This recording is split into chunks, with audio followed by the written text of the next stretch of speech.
Thank you very much, Dawn.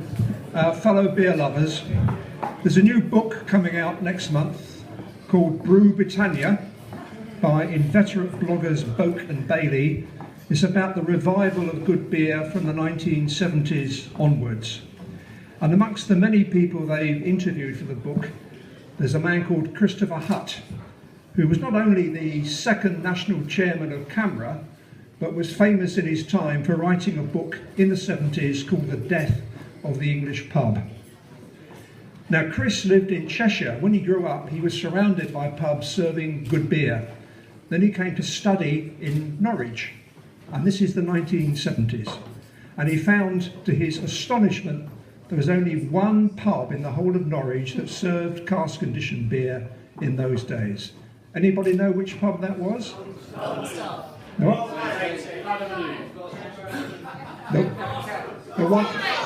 The Wild Man. Yeah. And I don't even live here, and I know that.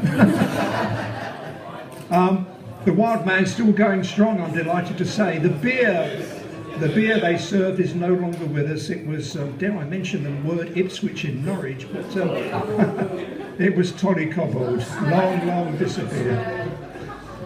In fact, the first ever article I wrote about beer when I went to work for CAMRA in the late 70s was about Adnams and Tolly. And I went to Tolly first and went on to Adnams. And I had lunch with Simon Loftus at Adnams, and he said, "You don't seem to be enjoying my beer very much." And I said, "I can't get the taste of Tolly out of my mouth."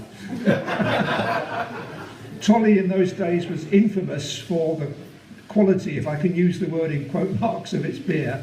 The head brewer's nickname was Mr. Pastry, because he was famous for using pasta flour and potato starch in his beer. Not too surprising, perhaps, that the brewery eventually disappeared. Then, of course, it got worse. As Trevor has mentioned, then Watneys came in like a pestilential plague into Norwich. And on the bus coming here, I think we passed most of the breweries which they closed down in their time. Bullard, Stewart and Patterson and Morgan's, Young's, Brewham, whatever it is. And thank you very much.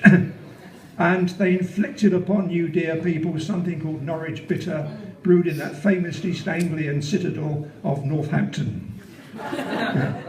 But now, look how the worm has turned. You can't keep good beer down. There are now 37 breweries in the county of Norfolk, and there is amazing choice. This is the important thing, amazing choice. The first good beer guide published in 1974, there were just 40 breweries left in this country, and most of them brewed just mild and bitter.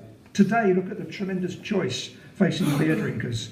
On my way here, I went to Adnams yesterday. Adnams were one of those typical breweries back in the 1970s, mild and bitter. Now, bitter, premium bitter, golden ale. I was there yesterday to see some beer which they matured in whiskey casks, a stout, which they brewed for the Cambridge Beer Festival, quite mind-bogglingly fantastic. And they're brewing a beer with an American brewer in which they're using ground peppercorns, which perhaps is not everybody's taste, but it just shows the amazing things which people are doing to restore choice and diversity to drinkers in this country. Delighted, of course, to see Laken's back again. And when I arrived at my hotel this afternoon, the Nelson, there was a box of beer from Laken's there for me, which... Every journalist is open to bribery. I'm in room 18 if you want to come. There are now 40 breweries in 1971, 1,200 breweries now to regale us in this country. But, and here's the downside, the only threat to the future of what we love and we drink are pub closures. 28 pubs a week are closing. A very simple equation, no pubs, no real ale. It's cask-conditioned beer, which can only be served on draft, matured, secondary fermentation in pub cellars. Now, pubs are closing, not because people don't want to go to them. Reports in the last 2 weeks from Green King, Marston's and Shepherd Neame show that pubs are recovering from the recession and are doing very well once again. The main reason for pub closures in this country, I can sum up in 2 words: punch and enterprise. Between 2008 and 2012, Punch and Enterprise closed 1/3 of their total pub estate, and they are the biggest pub owners in this country. And they closed them for one simple reason, that they went on a wild buying spree in the early part of this century, and then of course the recession hit, and they suddenly found themselves with a mountain of debt which they can't afford to repay. And so what are they doing? They're selling off perfectly viable pubs under the feet of their landlords. 2 weeks ago, a pub in Hammersmith in West London called the Old Par's Head closed. Been run by the same landlords for 25 years. Very popular, good reputation for its beer and its food, and Punch closed it. And they sold it, guess who, to a property speculator who said it will make the most wonderful flats. But the people in Hammersmith think it would make a bloody good pub if they could leave it open. Now, I was hoping that Brandon Lewis, the MP for Great Yarmouth, might be here this evening, but I believe there's something else going on today which has retained him.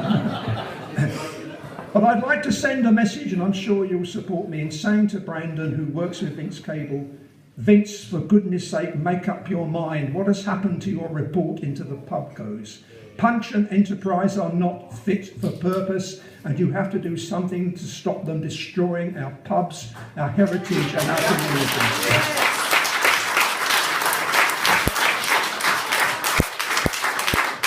But I'll end on a cheerful note. Norwich somehow bucks the trend, very few pub closures. I come from St Albans, and with equally lucky, very few pub closures. Pubs can be successful if they sell good beer and they're run by great publicans. And I salute what you're doing in Norwich. Again, I salute Dawn and I salute Phil and all that they've done, many of you with them, to organise this wonderful festival. Well done, City of Ale. All hail the ale. Thank you very much.